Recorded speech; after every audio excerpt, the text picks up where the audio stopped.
We don't know where she can be. And we're scared. We just want her home. Are you, in a sense, blaming yourself? Although we have not found Madeline, we are now confident that she is dead. So she never made it to school after that. It's right next to the school. I don't know why she didn't make it. I don't know if something happened on her walk along the way or if she got taken, but she never made it.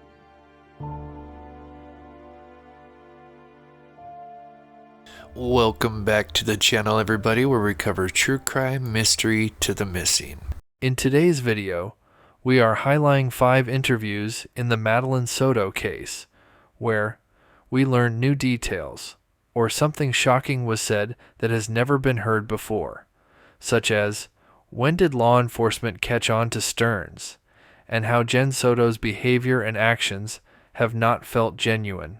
Number 1. Stearns becomes a person of interest. Although Madeline Soto went missing on the 26th, law enforcement wouldn't really get a start until the early morning of the 27th. After hearing the initial story of how and where Soto went missing and conducting many searches, they soon realized something wasn't adding up. Law enforcement would then focus their attention on the last person to see Madeline Soto, Stephen Stearns. At 7:16 p.m. on the 27th, 2 detectives interview Stearns, but now they have new information such as security footage from the complex and more. With this new info, they begin to poke holes in Stearns' timeline. Am I messing up the streets again? Yeah, town loop. This one's town center, but town loop. We're just trying to figure out your direction of travel, right? I'm so sorry. I'm so bad with that area over there, Hunters Creek. You said you made a U-turn at the church to go see if she wanted McDonald's again, correct? Yes. Did you go anywhere else? Because I know you said you had time to kill. Yeah. Did you guys go anywhere else? No, we didn't go anywhere else. Is there a reason why you would be back on John Young Parkway? When we tried to go back to McDonald's a second time, we would have made a left over there instead and just looped around again. What do you mean? Just made a circle. Made a circle house. Can you show me on the map? So this is the going McDonald's back right down here, to right? McDonald's. As Stearns adds new details and creates more confusion, both detectives clearly grow concerned and suspicious. The female detective then does something in which I really believe is the major turning point in this case. She asks to see Stearns' phone. 2840. Are you on your phone? Do you have Google Maps? I do, but I wasn't mapsing it. When you're giving her rides, does she sit in the front or the back? She sits in the front. She likes to sit in the front. Do you mind if I look at your maps real quick? Yeah, it's fine.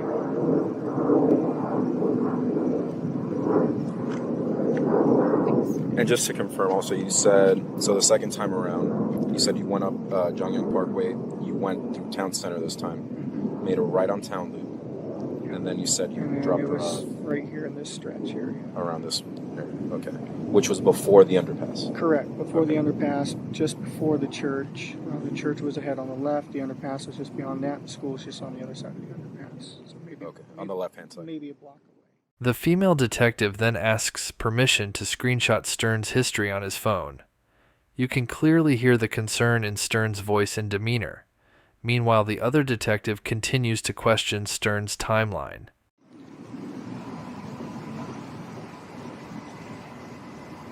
Do you mind if I just take a picture of your history? Yeah, it's fine. And that time would have been, you said around 8:20ish, 8:30, sometime between 8:20 and 8:40. What time does she go into class? She has to be there no later than 9:15. Doors open at 8. Doors open at 9, I think. And then school officially starts around 9:20 or 9:28, I think. Okay. So I got up.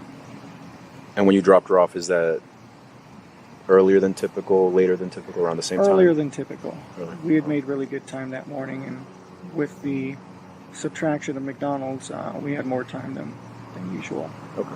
And she said it was okay. She was very confident, convincing that it would be fine. During this point of the interview, it almost turns into a good cop, bad cop routine, and it's a great dynamic between the two officers.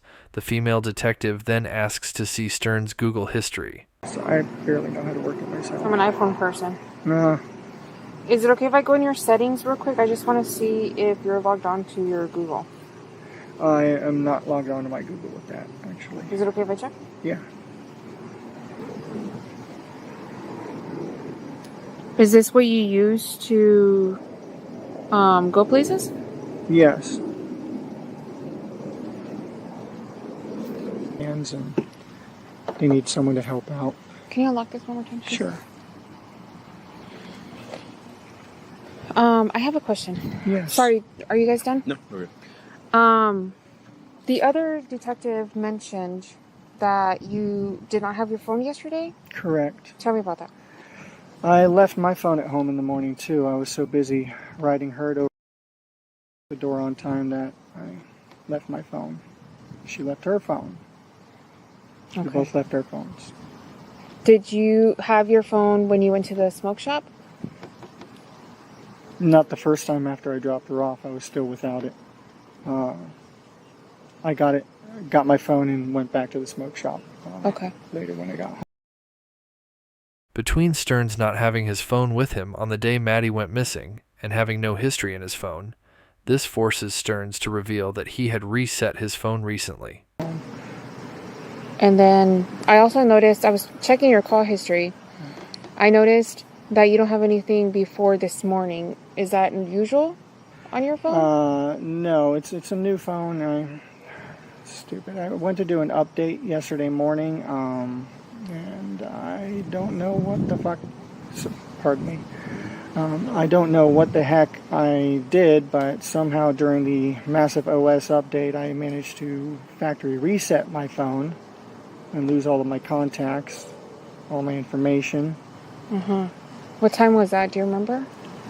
Oh, sometime while I was hanging out with Jen. Jen might know. I looked at her and said, "What did I just do?" Okay. She might know better. I don't know what time it was. It was when I was here with Jen. The second Stearns reveals that he wasn't with his phone, and now learning how he recently reset his phone, notice the female detective basically ends the interview and tells Stearns that she is going to keep his phone. You can hear the major concern in Stearns' voice, and I love how snarky the female detective responds. I don't think I have any other questions. Do you, Louis? I don't know where my head was yesterday. It was so far up my backside. It's okay, we understand. In the meantime, while we're waiting for all this to get sorted out, I am going to hold on to your phone, okay? I'll give it back to you when we're done. Okay. Okay? Do you have any questions for us? How long are you going to need my phone? I'm not sure. I'm waiting for my supervisor to call me. My dad. It's just my dad's using that to get a hold of me and get updates. They can call Jen's phone. Okay. Did the other detective give you his business card? I believe so. Okay, well, here's mine, in case you want it for any reason. Okay. Okay? Mm-hmm. Do you swear that everything you told us is true? Yes. Okay, thank you so much. Thanks for your time. We appreciate it. I know it's a little hectic right now. And then I know you were about to head somewhere. If you can just hang tight and refrain from going back in your car, please. Oh, yeah, that's fine. I was actually going to move it over a spot. No, just leave it here. It's fine. Thank you. In my opinion, this is when Stearns became a major person of interest. The female detective would reach out to her supervisor about the phone. They would then come back hours later on the early morning of the 28th. Here they would ask permission to officially take Stearns' phone into custody. Case number 24-11313. Today's date is February 28th, 2024. The time is 00:16 hours. Speaking with Stefan again. Okay. So, as you guys know, they have right? They've been going through the phone, and they noticed that there was like a lot of messages between you and can you explain to me what your relationship is between? Yeah.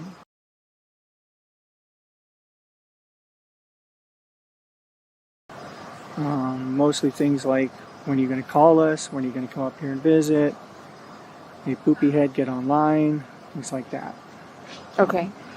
Sorry, I don't mean to cut you off. Your phone. I told you that I was gonna hold on to it, and that we would like to download your phone, right? Okay. Is this something that I have your consent to do, or do I need to get a search warrant for your phone? It should be fine. You're okay with us going through your phone? Yeah. Okay. Can I have the PIN to your phone? 42586.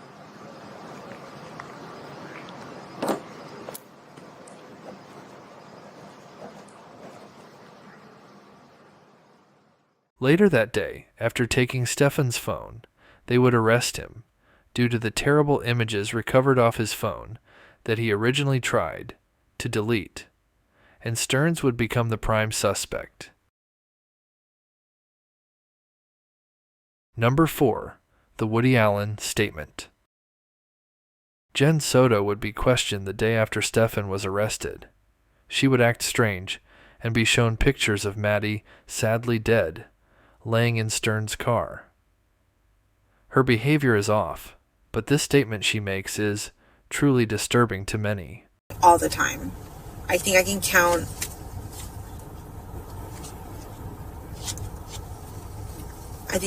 maybe on one hand how many times she's gone upstairs to sleep with him alone, because I wasn't comfortable with it. I was like, no, this it doesn't look right, like it just doesn't seem right, like I'm not comfortable with it. Maddie, you gotta sleep with me. And I've told him that.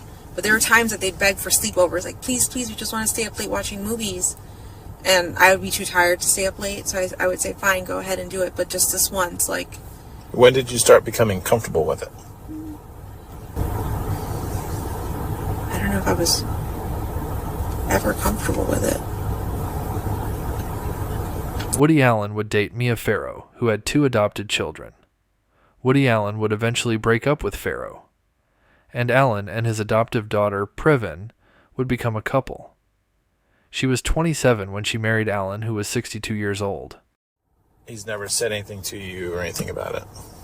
If anything, I've always told him that my biggest fear is that this would turn into a Woody Allen situation where the stepdaughter or the dad grooms the child, and the child then turns 18 and ends up running away with him. I told him, like, that was my biggest fear, and I don't ever want that happening. Like, you can't do that to me. Like, why would you say that to him? Because I never trusted. I grew up being told never trust a man. My mom put that in my body. Never trust a man. And, like, I did not completely 100% trust the man, but in my, like, the logic in my head was saying, you know, he's been in your life for 7 years. Nothing's happened. He hasn't shown you anything that he's weird, or that he's done or that he's interested in her, or said anything about her body, or talked to her about her in any specific way that, like, freaked me out. He's never said anything like that, or shown me any of those signs. So I thought I could trust him, that he was safe, that he was a good guy, and that he was taking care of my baby and loved her the way I loved her. But I was wrong. Yes, because you may think he was whatever. As the interview continues on, this is where the detectives first show Soto the picture of Maddie dead in the passenger seat of Stearns' vehicle. And this is her reaction. Noticed her immediate response. That's Maddie asleep in the car. Maddie's not asleep in the car. What do you mean? Do you believe Maddie's asleep there? Is she dead? I don't know. We don't know where she's at.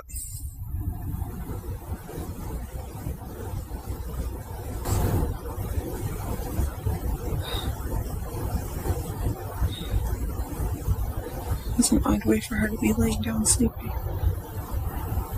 Although everyone reacts differently to trauma, many feel like Soto's response to learning about Maddie is suspicious. Number 3. Strange claims by Stern's parents. Stern's parents were interviewed just days before they would find Maddie's body. What they mentioned in this interview is very concerning. And I don't know if was he invited on Saturday? Or did he just say Sunday, I'm going to Kissimmee? No, I knew the week before because I found the gifts for Maddie. Okay. He seemed to be very upset. Matter of fact, he came to me and said, "Do you have any anxiety medication?" I go, "No, sorry, don't have anything like that. Everything I have is for diabetes or heart." Mm-hmm. And then he went to Debbie and said, "I don't have any." And then he came back and said, "Well, I found some 4-year-old stuff." I said, "Oh, okay." But he was suffering from high anxiety, man. I don't know what he was stressed out about. When was this? Sometime in the evening. I don't know. Oh, Saturday or Saturday. Days prior to that? Saturday. Okay. Yeah. And then he's making, and then I guess the medication worked, and again he looked like he was like very stressed out. Have you ever seen him like that before? Yes, when he was very stressed out. Mm-hmm. And it was like, better tiptoe, not sure if he's going to blow up or not. He seemed like he was calm enough, but, I didn't know if anything could trigger him or not. Did it seem like he was more in fear of something or scared of something or just... It was a different, other than, being really upset about something, it looked like he was stressed out over something. Obviously, he never shared any of his feelings with us. Mm-hmm. And I had no idea it was stressing him out, but something really had him upset. Stern's parents claim that the Saturday, just a day before he would leave to go stay with Jen and Maddie, they claim he was upset and anxious about something. Could Stearns have known before that day? He was planning on taking Maddie's life. Was this something perhaps Soto knew about as well? Stern's mother tells the detective about a dream she had, where she believed that this was some kind of accident, and Jen Soto was the one who killed Maddie, but Stearns was the one to take the fall. Acted as a peacekeeper, but no. And to kill her? No. I think if I had to put forward a guess, I would think that it was accidental. I think that, I know it's stupid. Yes, I'm Irish, and yes, I've had dreams that are precognition. Yes, they come true, but I did have a dream, and in that dream, they were in Stefan's room and in Maddie's room, unclothed.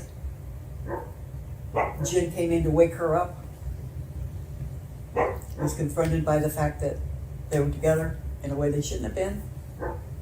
And I think a struggle ensued, and she either hit her head or broke her neck. So I don't think couldn't have been a gunshot because everybody would have heard it. I think stabbing, you'd have found blood. So that's the only thing I can think. And that then as she would have told Stefan, and in my dream, this is all your fault. You caused this. This is all your fault. You have to fix it.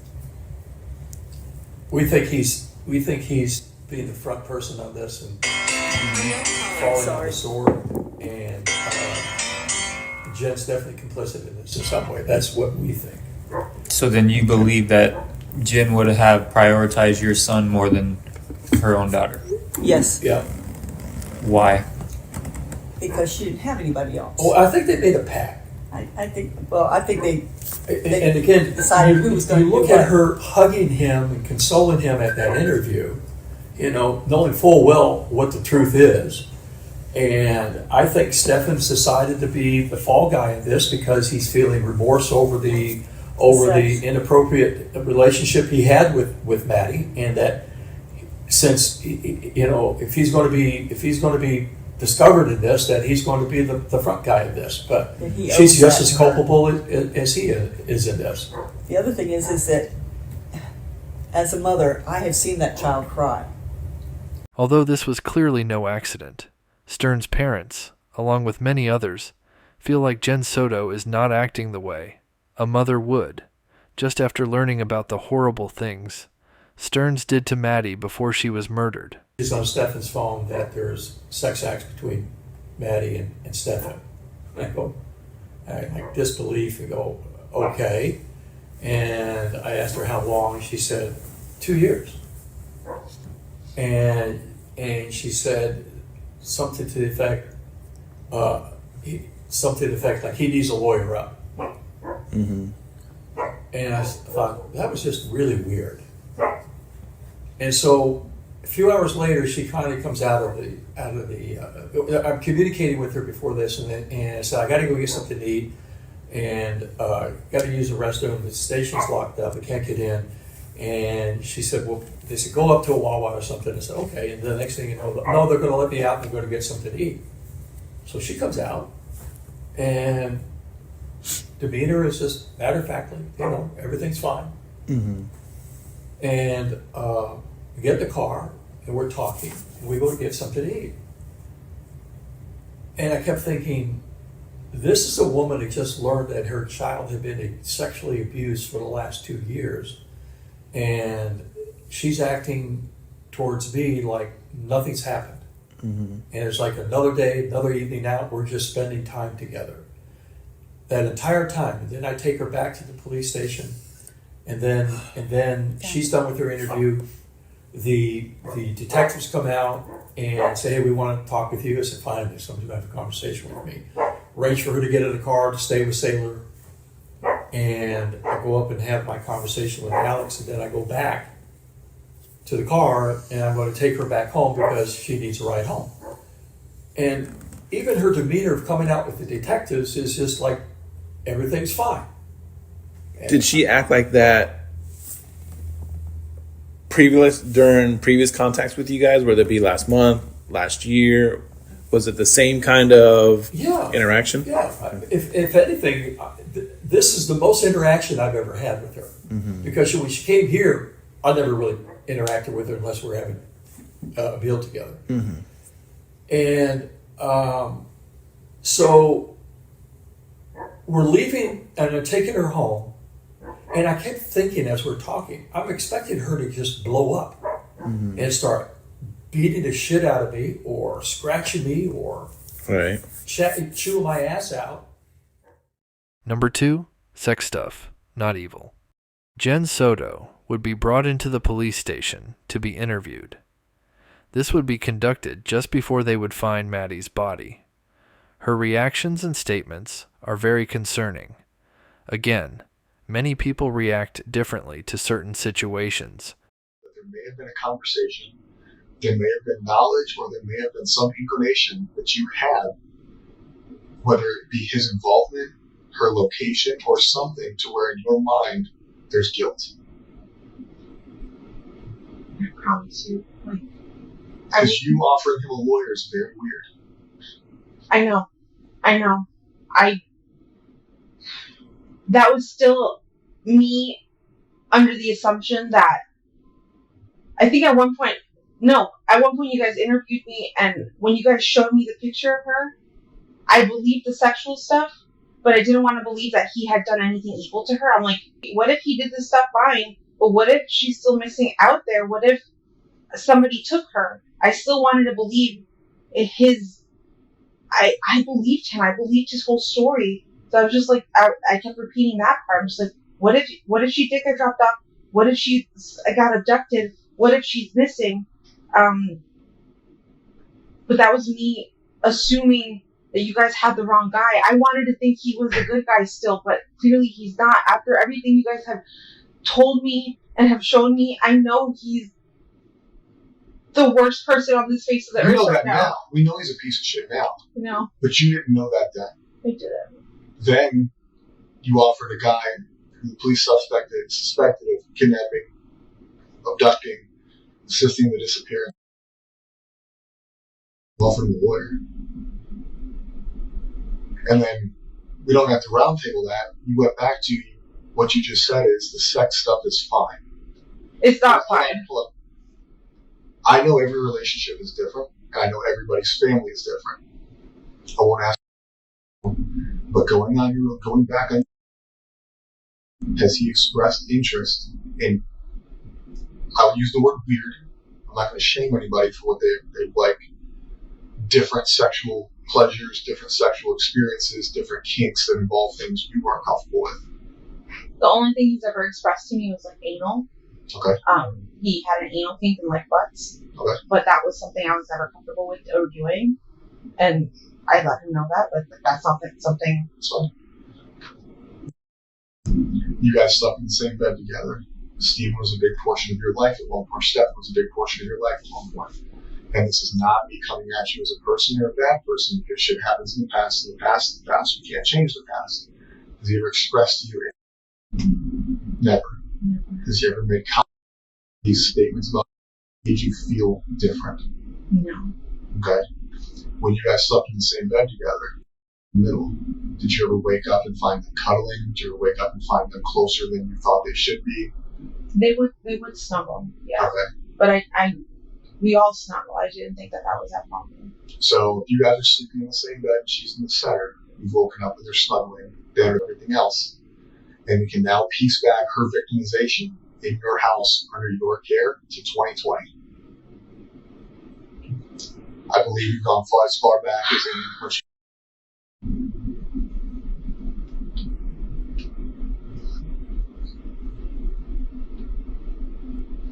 So when I ask, they've woken up cuddling, did you find things suspicious? Did you have an open relationship?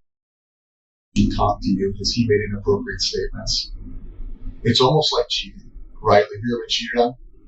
Okay. Somebody can only cheat on somebody for so long until they fuck up, or until something comes out, or somebody says something, right? So if we go back to 2020, we're looking at a minimum of 3.5 years. 3.5 years where I'm sure you guys are sexually active. Yes. So for 3.5 years under your care in your house, not only is he being sexually active with you, you had a sexual relationship.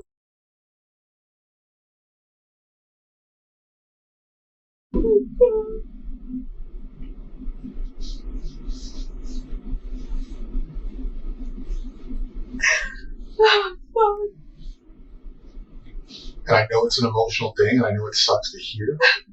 But where I'm coming from is it seems like something that you can't hide forever. You guys live in a small space, close quarters, you sleep in the same bed.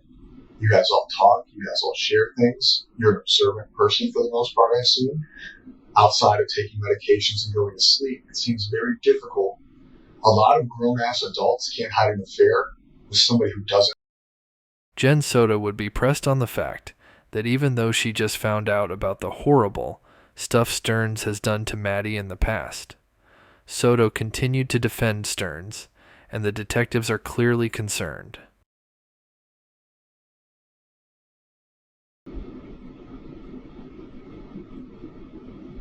I believe. I don't want to believe he killed her. You guys are telling me he must have killed her Sunday night and snuck her body out in the morning. That photo you guys showed me of her stuff in the car.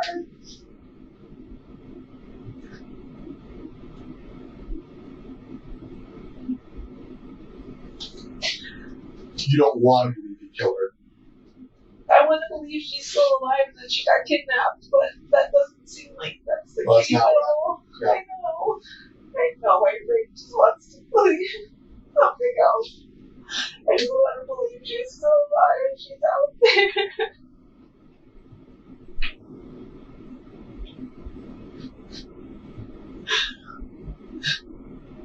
Did he tell you he fucked up? No. He acted so normal that day. He was like, I'm so impressed. We got out of the house so early. Like, she made great time. We had so much time to go to McDonald's, but she didn't want to. His story was so fun. Like, Every detail was so believable. He's just been lying this whole time. Like, he's. What about that day in the car when you offered him a lawyer? Did you disclose anything to you there that made you feel like, oh fuck, he needs a lawyer? No. He kept acting like he didn't know what was happening, and I'm like, don't you see forensics? Don't you see they took your phone? Like, something's happening. Like, I think they're gonna pin this on you. And I'm like, in my head, I'm going, they have the wrong guy. Like, they're just honing in on the last person who saw her. But no, you guys do more. You never said, what did you do? I've never asked him any of that. I still, even up until when we got here to the police station, I was convinced that he hadn't done anything to her at all. Because of him or because of not wanting to believe she's deceased? Because of him. Because I thought he was a good guy. So up until this morning, you still think that it's not? No. We're talking about the other day. Up until when we took him. Yes. Okay. I forgot what day that was. So we're still going to do his phone. That's not okay. But I swore she was still. I felt in my body she was still alive. She was still out there. I told Chris to get him a lawyer because I felt like you guys were chasing the wrong person.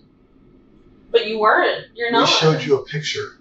The picture you saw, she was giving a blowjob to a grown-ass man.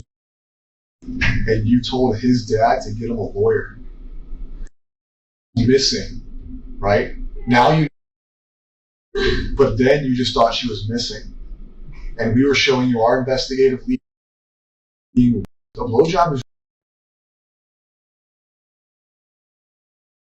not consensual. Whether she wants to do it or not, that is not consensual.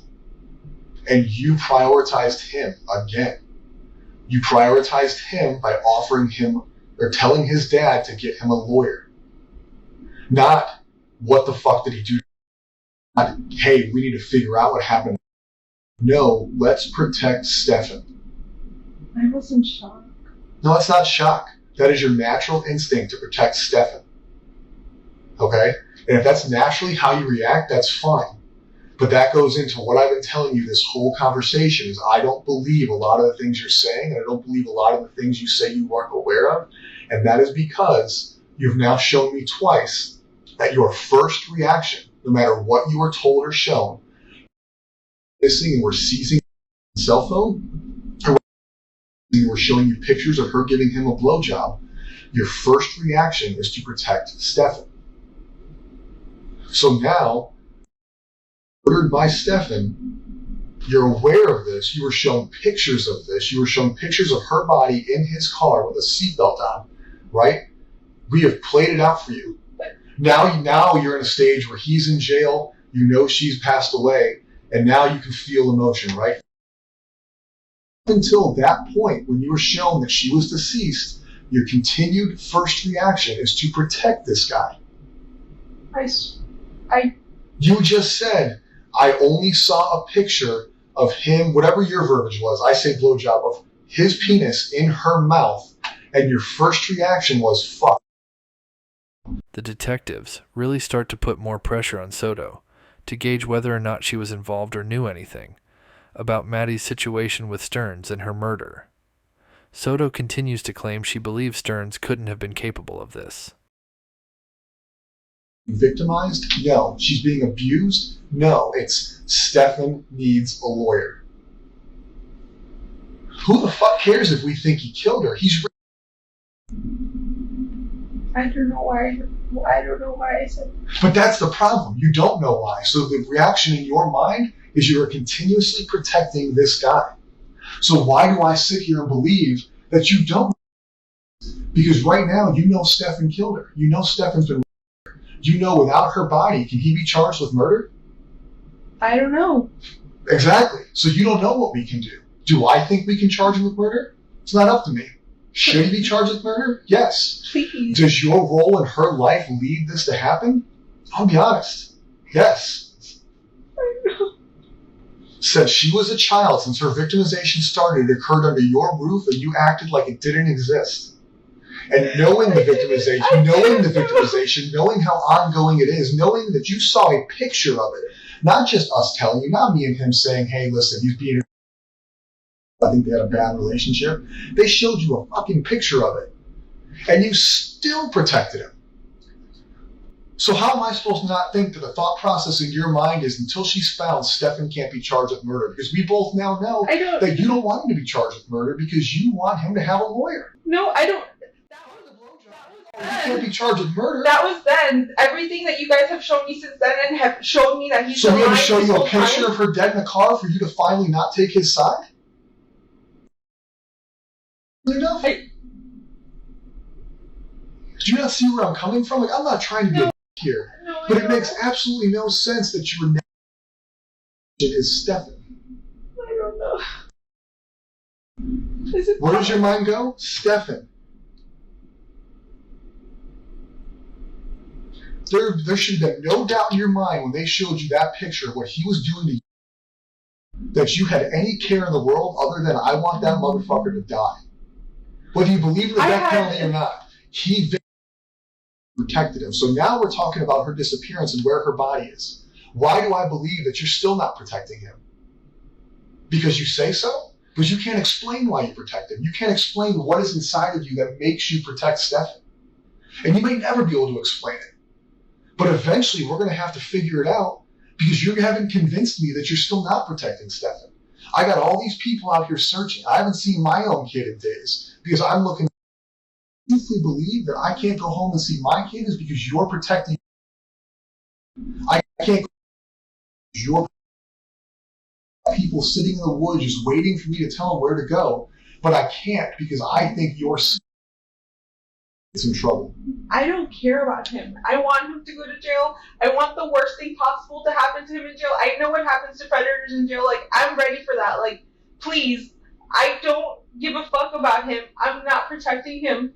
But you knew he was a predator when you got shown the picture. And then you text his dad that he needs a lawyer and you hope that he invoked, was the words I was told. What? You hope that he didn't talk to us. He needs a lawyer. No. All over a picture.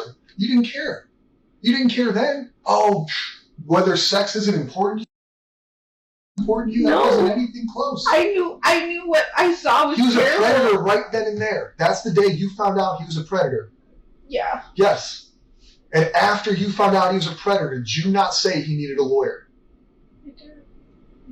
So why today, Friday at almost 3 o'clock, 5 days into the disappearance, 2 days since you probably found out, or 1 day since you found out she was murdered, do I believe you that you're not telling me where he went, or that he didn't disclose to you where she was? The detectives, at the end of the interview, then tell Soto that she has to swear that everything she said to them is the whole truth, or she could be held accountable. I need you to answer truthfully, because if they determine that you did answer not truthfully, you can be held accountable for it. Make sense? Raise your right hand. Do you swear that everything we talked about today in this interview is true and correct? Yes. Did you lie to me or the detective at any time? No. Okay. Do you currently know, or have you ever been aware of where his body has been since Monday? No. Did you have any? No. Were you aware at any time, whether it be the most recent instance or the first instance, victimization sexually by Stefan? Okay. At this time, you do not know where Stefan went on 192? No. You do not know where he went in Northport? I do not. And you have at no time this week in any conversations with Stefan where he disclosed what he did? No. Okay. The story that we talked about of what at one point we discussed that she could potentially have been in the trunk on the way to Northport. Yeah. Is that information you know to be true or an assumption? An assumption. Okay. Do you have any questions for us before we go check on the phone in the car? We may not be able to answer everything, but if you have questions, we can see if we can answer those questions. Number 1. Stern shares possibly the motive. This interview takes place on the 28th, where Stearns is being questioned by two detectives. They begin to ask the basic questions about his timeline. Snuggle time with you to help her go to sleep, is that right? Just bedtime. Yeah. Bedtime, okay. Did you stay in the room the entire night?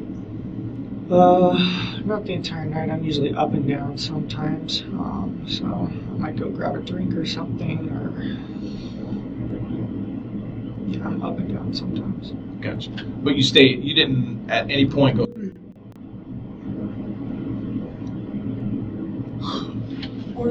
Morning routine. She usually starts waking up. We set about 3 alarms. The first one goes off and we let her keep snoozing. Do you remember what time her alarm goes off? What? Not really. Maybe 7:30ish. I'm not sure. Alarm goes off. The detectives then start to focus on the garbage bags that Stearns threw away that morning. They begin to ask what he threw away. Unknown to Stearns, they have already retrieved the bags and know he is lying. Some trash with me then. What was in the trash? House trash. House trash? Yeah. So it must have been that morning then. We'll toss trash bags on the back seat. Wherever we're going on our way out, we'll drop that on the way. I think I may have mentioned to her before. I'll have to double check. Okay. Was everything in trash bags? I'm sorry? Was everything in trash bags, or was there any items that were just tossed along with the bag? I think it would have been trash bags, or maybe some boxes too. Okay. Some birthday stuff, leftovers. I can't remember exactly what. Okay. When you for school, did she have her backpack with her? Yes. She did.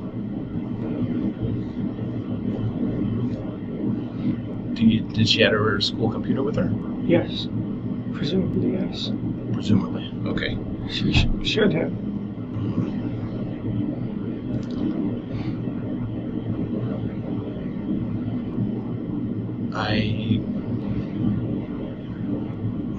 Once again, this goes back with the whole honesty thing. There was things in that trash bag that got thrown away that probably shouldn't have been thrown away. Okay. What? We'll get that in a minute. But right now, our main focus is finding. That is our number one focus right now. Okay. Do you have any idea where she may be? No. None whatsoever. No. Okay. All right. Do you know? And something may have happened.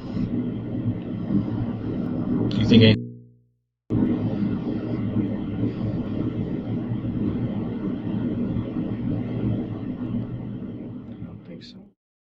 After telling his version of the timeline, the detective then begins to assert that they found the garbage bags that Stearns threw away and tell him that Maddie did not have her backpack and laptop. Her backpack. Presumably her school computer was in her backpack. And you described her wearing a green jacket, some kind of dark colored shorts, and white Crocs. Okay. Well, I can confidently tell you she did not go to school with her backpack. How's that? Because we found it in the trash.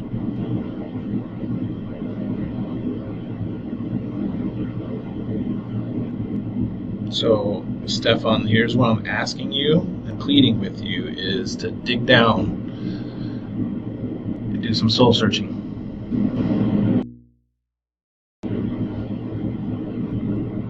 Okay? You understand? Family's pleading with you. I'm pleading with you because this is that we need to find. And it's as more time goes by, it's tough. I have kids. He's got kids.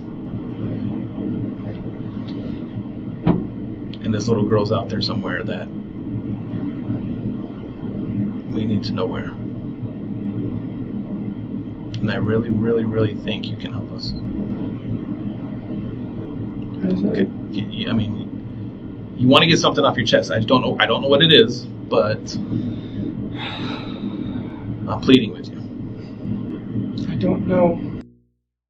I don't. What happened? I dropped her off. Mm-hmm. Where? I dropped her off on the road to school. That's the last I saw her. Sometime throughout the night on Sunday, did you guys have any interaction, conversations? What, like fight? No, I'm not saying fight. I'm just. Did you guys sit up and talk, or? We talked while I was making ramen. She was excited about her choir performance coming up. This is when Stearns is questioned about the night before Maddie went missing. This is when he drops a bombshell about her mentioning she had a crush on a boy at school.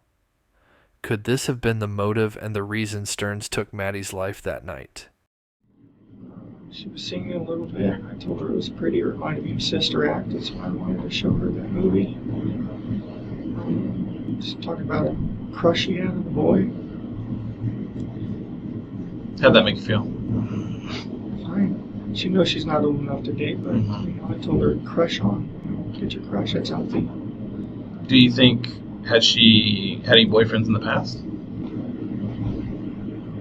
Not per se, boyfriends as however they can be early on, but we decided that she was too young, needed to avoid that BS. All right. Being that she's too young, so she shouldn't be having sex with boys.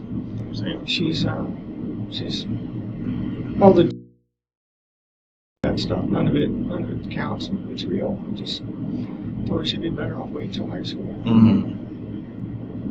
Has she ever talked to you about boys? A little bit sometimes. Has she ever, because I asked Jennifer the same thing, has she ever disclosed to you about being sexually active with boys? No. Do you know if she's ever been sexually active with anybody in the past? Not that I'm aware of.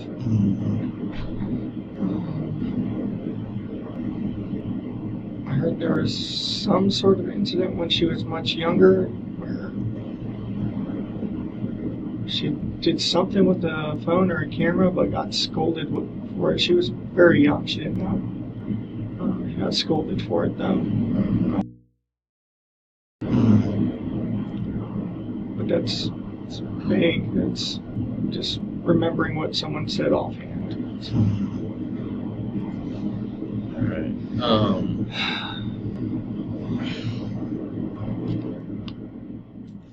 The detectives then notice that Stearns had an injury to his left hand. They begin to question him about how he got it. This wound Stearns has on his hand is quite interesting, as it almost looks like some kind of fingernail indent. Possibly a defensive wound Maddie gave to him while he strangled Maddie to death. What happened to your hand? Flat tire. I haven't changed a flat tire in about 10 years, so I made a rookie mistake and had my thumb too close to where the jack and the frame meet. And it slipped, and the frame came down on my thumb and pinned it between the jack, which I feel like I got off surprisingly light with that. Ouch. I yanked it free. You're not supposed to do that. It looks okay. It's got the worst of it. Some bruising under the nail. What about the other scratches? Courtesy of a janky tire iron and the road. Did you bleed at all? Yeah, this one had some blood and this one had some blood, but not much. It clotted fast. Do you know what popped your tire at all? No idea. Tire just started going floppy and then pretty worn out or way something? floppier and then just completely freaking separated. Thank God we had a spare and a jack. Janky as it was. So typically when changing a tire and stuff, you tend to get brake dust and dirty and all that. Yeah. Did you happen to? Positive that I breathed in some freaking brake dust or tire dust or something because I was coughing the rest of the afternoon. What'd you end up doing to clean up, or? The detectives ask Stearns about any pictures he may have had on his phone.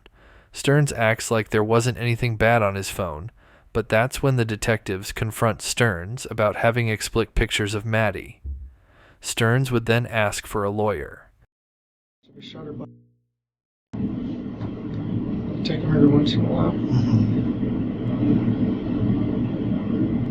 Any other pictures that you think of?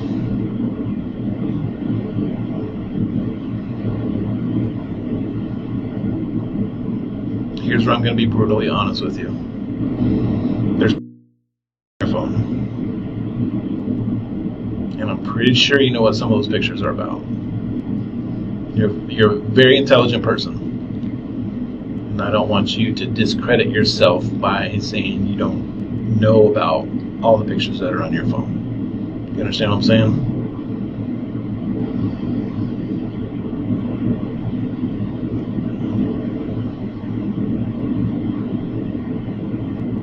So do you want to add to the list of pictures?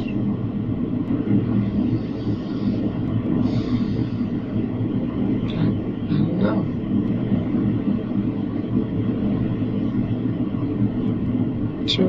Should I be talking with a lawyer right now? I can't answer that question. My sole purpose right now is to see if I can find, and I'm really hoping you can help me.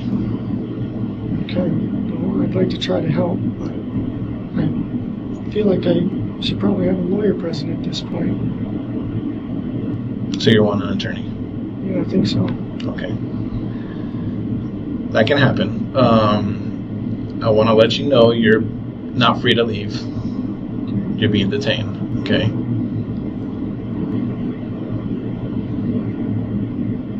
Do you want to know what you're being detained for? Yeah. Capital sexual battery and possession of child pornography. Okay. So we're going to step out. If you need anything, please tap on this door. Okay? And there's going to be detectives outside that will be able to assist you. Okay. Well, good luck to you, Mr. Is it Stearns? Yeah. Stern.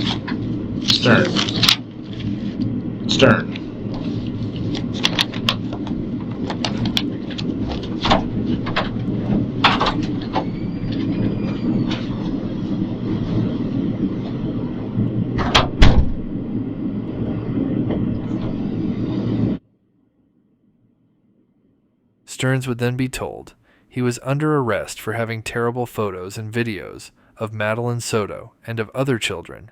They would also come in shortly later to photograph Stearns' body. To include that scratch. You don't want the inside of it, you can see that. Yeah, she has some in there too.